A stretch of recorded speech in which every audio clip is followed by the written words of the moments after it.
Hello and welcome to the channel. If you haven't been here before, remember, be sound. Give us a follow, like, subscribe, comment below. If you don't agree with what I'm saying, or maybe you hate what I'm saying, then tell me, get involved. I don't mind. So today I'm going to be talking a little bit about the things that I see musicians, artists, bands, whoever, waste their money on the most. Now I come across this quite a lot because usually artist labels come to me with like a finished thing and they tell me what they've spent their money on and how much money they've spent on it. And I see a lot of wasted money. All you musicians out there, you're wasting your money on things that either aren't necessary or you could be doing a hell of a lot cheaper and get a similar effect. So we're going to do a top 5 today. Top 5 things that I see artists waste all of their money on, all the time. Top 5 waste of money. Now I'll caveat this slightly by saying every kind of artist project is different. Everything has its own priorities and therefore this isn't a one size fits all. But generally speaking, this is what I see artists waste their money on the most. So in at number 5, I've got music videos. Specifically like expensive, flashy music videos. Now I see this all the time where a brand new artist with no profile has spent like 20 grand on an expensive music video. And they expect off the back of that for it to do really, really well, for it to go viral and for it to have this massive effect. Because it's really well edited and it looks professional, that's going to work, right? Wrong. Who is it that you see doing big, expensive music videos now? It's only really big, well-established artists. And do you know why? Because when they post a music video, people will care. When you post a music video, scroll straight past, right? Now, I'm not talking about content. I think content is something you should spend a bit of money on and get it done right.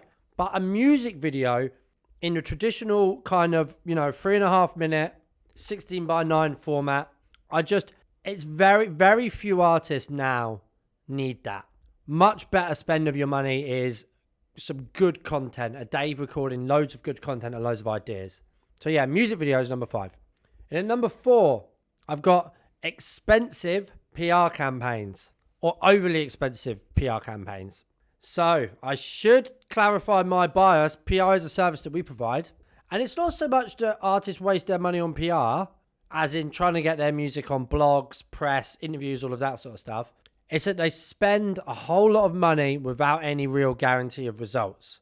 Like I will see artists who will spend like 2-3 grand sometimes on an EP campaign with no guarantees of there being any results, no conditions within that, no incentives for success, no rewards-based model. They'll just be like, bosh, there's 2 grand, regardless of how well it goes. And I just think that's so old school. That belongs 20 years ago, really.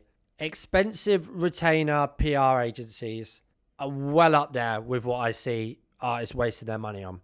So if you want to do PR, by all means, it's really effective for some artists. But if you want to do PR, make sure it's conditional, make sure it's not priced too high, and make sure that there's goal-based rewarding, i.e. if you achieve this, we'll pay you this. Number 3, I've got expensive producers / recording equipment and studios. I'm going to bundle that all into one. But basically the point I'm trying to make here is 30 years ago, you might have needed a really expensive studio. 30 years ago, you probably would have needed a really expensive top tier producer and engineer. But it's not 30 years ago. How many artists do you hear breaking now who quite clearly just record all of their music in their bedroom? Think of Pink Panthers is a really good example of this. Or Kenya Grace, right? Far more important is the songwriting, the style of the song, the way that you market it, the kind of polished sound. You can get pretty close to that a kind of polished pop sound just with a laptop now.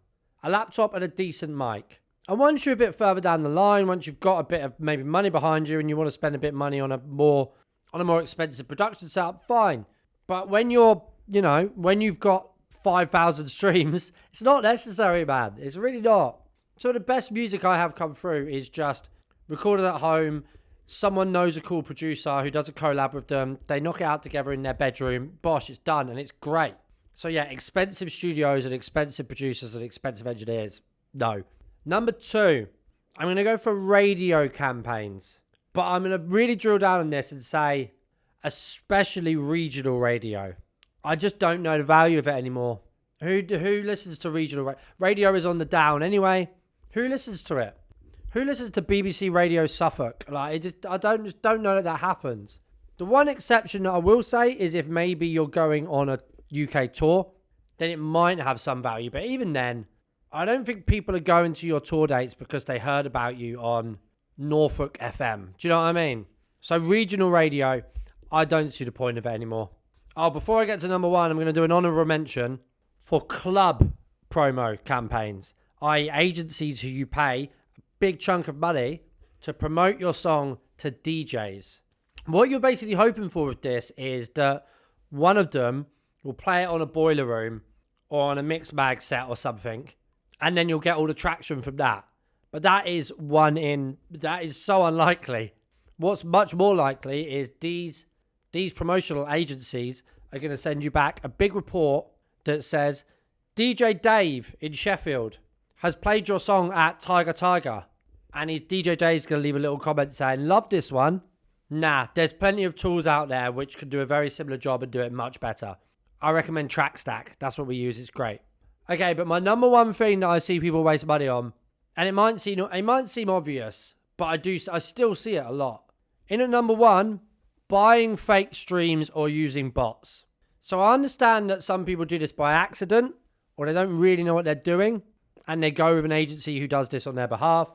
But a lot of them, if they're honest with themselves, know that that's what's happening. But they like the numbers. They like seeing that their song has 100,000 streams or 1 million streams. And they lie to themselves a little bit.